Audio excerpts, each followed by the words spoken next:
For decades, our hunt for life on Mars has pretty much followed one simple rule.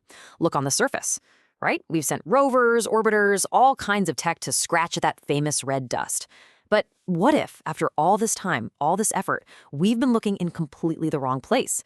A whole new way of thinking is taking over, and it suggests the real answers aren't on the surface at all, but deep beneath it. I mean, think about our robotic explorers, the famous ones like Curiosity and Perseverance. They've been our eyes and wheels on the ground. And yeah, they've analyzed rocks and sent back these absolutely breathtaking pictures, but the world they've shown us is, well, it's brutally sterile. It's just baked by radiation, scoured by toxic dust. It really seems to be a world totally devoid of life. So, you have to ask the big question. After spending billions of dollars and years combing the surface, what if the secret to life on Mars isn't on the surface at all?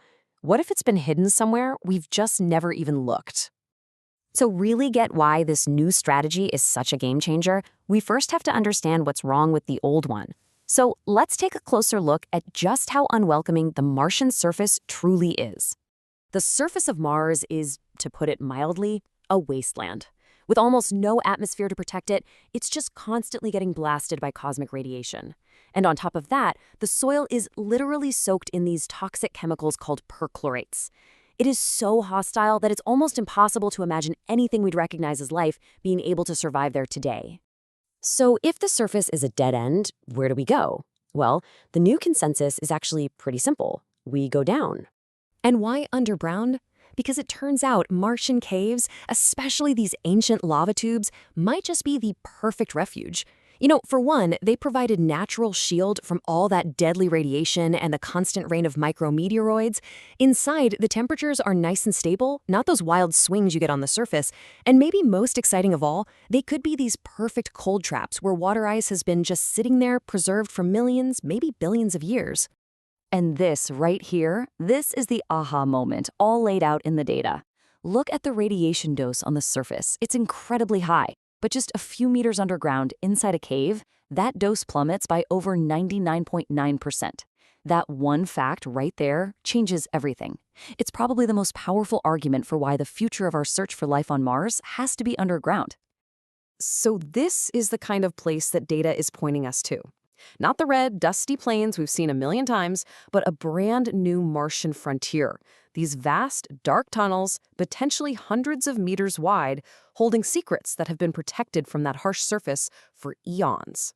So the big question is, how do we explore these hidden worlds? Well, there are two really cool ideas competing for the job. Let's start with the first one, a telerobotic rover mission. The idea here is basically high risk, high reward.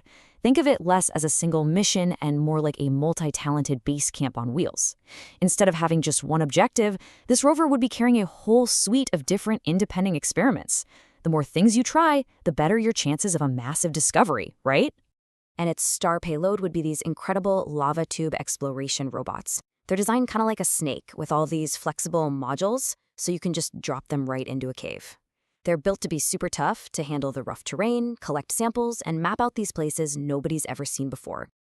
The rover would also be a testbed for future technologies, like this wild-looking wind power balloon. It's basically a giant inflatable turbine designed to capture the thin Martian wind.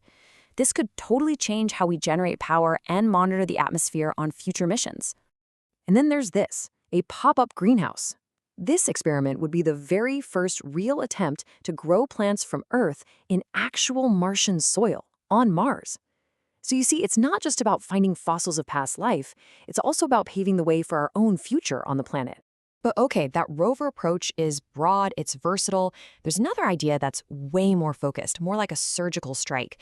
And for that, you need the hopper. Yeah, this quote pretty much gets right to the heart of it. Some of the most scientifically interesting places on Mars are completely impossible to get to with wheels. To explore those spots, you're going to have to fly. So meet Orpheus. It's a proposed cave diving drone, basically a vertical takeoff and landing hopper.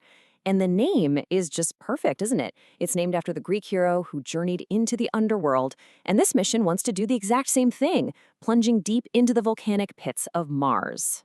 Now, Orpheus has a very specific target in mind, a region called Cerberus Fossae. And this place is like an astrobiological gold mine. It's one of the youngest volcanic regions on Mars, which means any signs of life would be much fresher. It's got these deep vents that release heat and gases, including water vapor, creating conditions that are amazingly similar to the deep-sea vents right here on Earth, where a lot of scientists think life may have gotten its start. And this is its whole reason for being. Orpheus isn't looking for fossils of some ancient microbes. It is hunting for extant life, something that is still alive, right now, maybe even thriving, deep below the Martian surface. So, what we have are two incredible, totally different visions for how we might finally make what would be the biggest discovery in all of human history. Let's just break it down really quick. You've got the telerobotic rover. It's a versatile explorer. It targets lava tubes, and its goal is broad: find signs of past life and check the place out for future humans. Then you have the Orpheus hopper. It's a specialized hunter. It targets those volcanic vents with one single, incredibly bold goal: find something that's still alive. But here is the most important takeaway from all of this. Whether we send a rover loaded with robots or a specialized cave diving drone, the entire scientific consensus has shifted. The future of our search for life on Mars is no longer on the surface. It's deep. So, two paths to the Martian underworld. Two very different bets on how we might finally answer that question we've been asking for centuries. This whole new direction leaves us with one profound final thought. The next great Martian discovery is coming, and the question is no longer just if we'll find life, but what kind of life it will be. When we finally find it, are we going to be looking at the fossil of something that died a billion years ago, or are we going to find something still breathing in the dark?